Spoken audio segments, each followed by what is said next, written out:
पुष्पांजलि मेंसवेयर का एक और प्रतिष्ठान दूल्हा हाउस कंप्लीट और परफेक्ट वेडिंग कलेक्शन की हो गई है ग्रैंड ओपनिंग। शादी ब्याह की खरीदी के लिए चले आइए अब हमारे नए प्रतिष्ठान में, जहां आपको मिलेगा कोट सूट, ब्लेजर, शेरवानी के साथ ब्लैकबेरी कंपनी के किफ़ायती जैकेट और सूट ब्लेजर, मान्यवर कंपनी के ब्रांडेड कुर्ता पाजामा, जैकेट, साफा मोजड़ी, dupatta, party wear, Indo western का एक से बढ़कर एक कलेक्शन। हमारा पता है दादाबाड़ी स्कूल के पीछे इतवारी बाजार के पास बालाघाट। संपर्क करें 9425138551।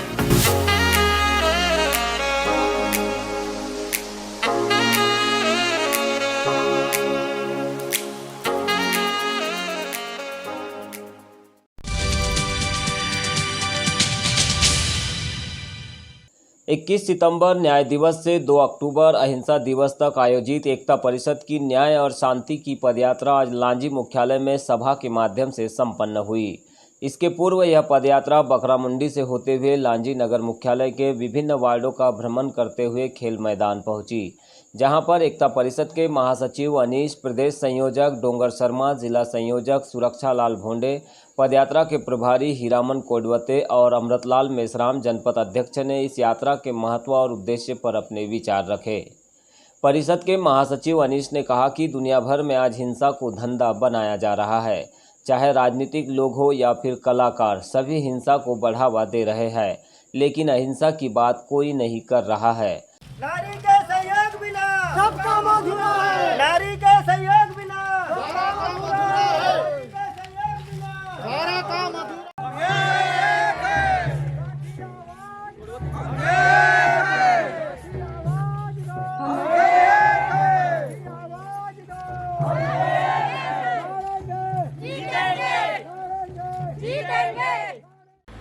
उनको पता अमेरिका में क्या हो रहा है, दिल्ली में क्या हो रहा है, लेकिन बाजू में भूखे कौन मर रहा है ये किसी को पता नहीं। हमारे बाजू में ज़मीन कोई छीन रहा है कंपनी के लिए, उनको चिंता नहीं, क्योंकि उनको पता ही नहीं पड़ोस में है कौन। तो पूरी तरफ दुनिया हिंसा को फैला रहा है। तो एकता परिषद की आदरणीय संस्थापक राजगोपाल जी के नेतृत्व में अहिंसा को लेकर चर्चा छेड़ने का काम किया है। इसलिए उस बड़े अभियान में आप लोग भी भाग बने, इसलिए आप लोगों को बधाइयाँ, तालियाँ। क्योंकि हमारे सरकार, चाहे हिंदुस्तान की सरकार हो या कोई भी देश की सरकार हो, या प्रांत की मध्य प्रदेश की सरकार हो या गुजरात की सरकार हो, सबको लगता है पुलिस और आर्मी से समाज में शांति आएगा। आएगा क्या है? बताइए, बंदूक से शांति आएगा? हथियार से शांति आएगा? शांति आएगा संवाद से, समस्या का समाधान करने से, न्याय मिलने से, है ना। इसी तरह एकता परिषद के प्रदेश संयोजक डोंगर शर्मा ने कहा कि पदयात्रा के माध्यम से जो जानकारी निकलकर सामने आई है, उससे हमें पता चलता है कि गांव में आज़ादी अभी भी अधूरी है। इस लड़ाई को हमें अहिंसात्मक तरीके से लड़ना है। हमें रहने, खाने और पीने के पानी का अधिकार नहीं मिलेगा, तब तक शांति नहीं मिलेगी। इस सभा में क्षेत्र के सैकड़ों आदिवासी और ग्रामीण क्षेत्र के लोग भी मौजूद रहे, जहां उन्होंने एकता परिषद के विचारों को आत्मसात किया। पुकारे जा, जय जगत, जय जगत, जय जगत पुकारे जा, जय जगत पुकारे जा, जय जगत पुकारे जा, सर अमन पे वार जा। तो मेरा आपसे निवेदन है, कल से ही अपनी अपनी ग्राम सभा में जाकर के वो कहिए कि हमारा वन संसाधन अधिकार का जो दावा है वो आप लगाने का काम करें। हम आपको बताने का काम करेंगे, हम आपके साथ चल करके बताने का काम करेंगे कि यहाँ पर हमारे देव थे, यहाँ तक हम पशु चराते थे, यहाँ तक हमारी सीमा थी, यहाँ तक का हमारा अधिकार चाहिए, ताकि हम वहाँ जंगल की जड़ी बूटी ला सकें, वहाँ से सूखी लकड़ी ला सकें और अपने बच्चों का पालन पोषण जंगल से कर सकें, क्योंकि जंगल के राजा आप हैं। हमेशा से देख लीजिए, आपके बाप दादे के बाप दादे जंगलों में रहते थे, जंगलों के राजा आप हैं, इसलिए जंगल जमीन का अधिकार आपको मिलना चाहिए। ये मैं आपसे निवेदन करने आया।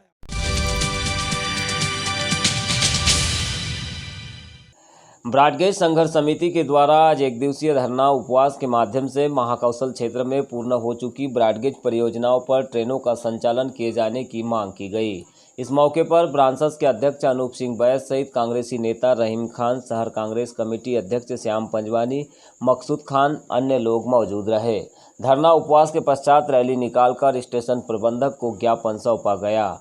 इस दौरान ब्रांसस के राष्ट्रीय अध्यक्ष ने मांग की है कि पूर्ण हो चुकी ब्रॉडगेज लाइनों पर अविलंब यात्री ट्रेनों को शुरू किया जाए, जिससे कि आम जनता को अनावश्यक परेशानी न हो और वे कम किराए में यात्रा कर सके। गोंदिया से जबलपुर, बालाघाट से कटंगी तिरोड़ी और मंडला से नैनपुर ब्रॉडगेज का कार्य पूर्ण हो जाने के उपरांत जिस तरह से लोकल ट्रेनों को प्रारंभ नहीं किया जा रहा है, इसको लेकर ब्रॉडगेज संघर्ष समिति संपूर्ण महाकौशल क्षेत्र में जन आंदोलन के माध्यम से यह मांग कर रही है कि तत्काल लोकल ट्रेनें प्रारंभ की जाएं। साथ ही जो स्पेशल ट्रेन के नाम पर यात्रियों को लूटा जा रहा है, 3 गुना किराया कर दिया गया है। साथ ही 2013 के भूमि अधिग्रहित किसानों को जो नौकरी नहीं दी जा रही है, समनापुर में अंडरपास ब्रिज नहीं बनाया जा रहा है, इन सभी मांगों को लेकर आज गांधी जयंती पे गांधी प्रतिमा के समक्ष हम ब्रॉडगेज संघर्ष समिति के सभी साथी यहाँ धरना प्रदर्शन कर रहे हैं, एक दिन का उपवास कर रहे हैं।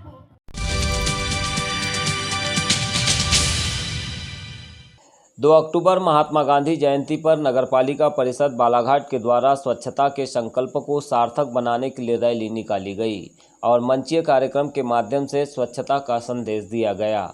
कार्यक्रम के तहत सबसे पहले नगरपालिका कार्यालय में गांधी जी के छायाचित्र पर माल्यार्पण कर श्रद्धा सुमन अर्पित किए गए और स्वच्छता के प्रति सजगता लाने के लिए शपथ ली गई। वहीं सफाई कर्मचारियों को सम्मानित कर स्वच्छता सर्वेक्षण 2022 की रैली भी निकाली गई। इस रैली ने नगर के विभिन्न मार्गों का भ्रमण किया।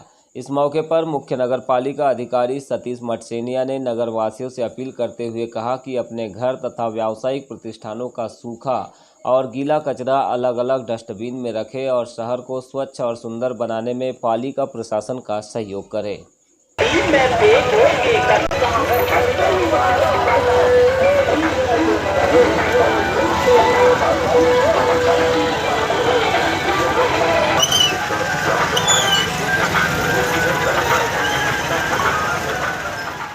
सफाई मित्रों को सम्मान समारोह है। जिन सफाई मित्रों के द्वारा, जिन सुपरवाइजर्स के द्वारा अच्छा काम किया जा रहा है साफ़ सफाई का अपने अपने वार्डों में, तो उन लोगों को आज सम्मानित किया जाएगा नगरपालिका के द्वारा।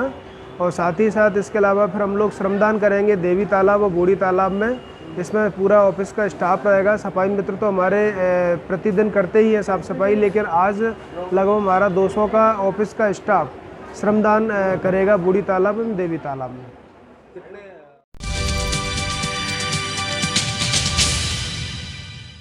गांधी जयंती पर बैहर क्षेत्र के विधायक संजय उइके ने आज मलाजखंड पहुंचकर गांधी जी की प्रतिमा पर माल्यार्पण किया और गढ़ी में कार्यकर्ताओं से भेंट कर उनकी समस्याएं सुनी। इसी तरह विधायक ने बरटोला एवं कुकरा में वॉलीबॉल प्रतियोगिता का शुभारंभ किया। तत्पश्चात वृक्षारोपण कर पर्यावरण संरक्षण और संवर्धन का संदेश दिया। उन्होंने गढ़ी के मंगल भवन में जागृति महिला जनप्रतिनिधि संगठन की बैठक में कहा कि क्षेत्र में जो समस्याएं व्याप्त है उनको जल्द ही दूर कर लिया जाएगा। इसके लिए वे निरंतर प्रयास कर रहे हैं। इस दौरान उनके साथ जनपद पंचायत बैहर की अध्यक्ष भगवती सयाम भी मौजूद रही।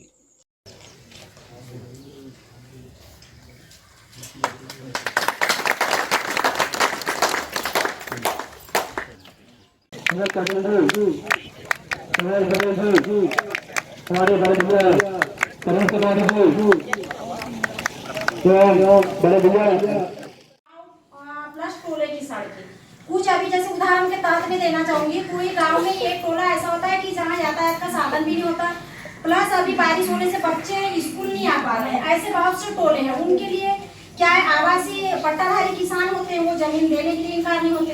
पंचायत वाले फोकस तो कर रहे हैं। आपको मैं उदाहरण देना चाहूंगी, जैसे आपने अभी जप्ता से गोवारी से आपका ही उदाहरण है। आपने वहां से नहर तो चालू की, लेकिन प्लस वहां से अगर 1 किलोमीटर दूर झाँक कर देखते पंडा टोला नेवरगांव करके गाँव है, वहाँ के बच्चे स्कूल आने में दलदल से अभी स्कूल नहीं आ रहे। और वहाँ पीने की व्यवस्था आज की कंडीशन में देखो तो झीला का पानी चल रहा है। तो ये ऐसी मतलब से घाट जो ऐसे हैं, लाइट हमारी नजर कहाँ जा रही है कि सामने की ओर जा रही है।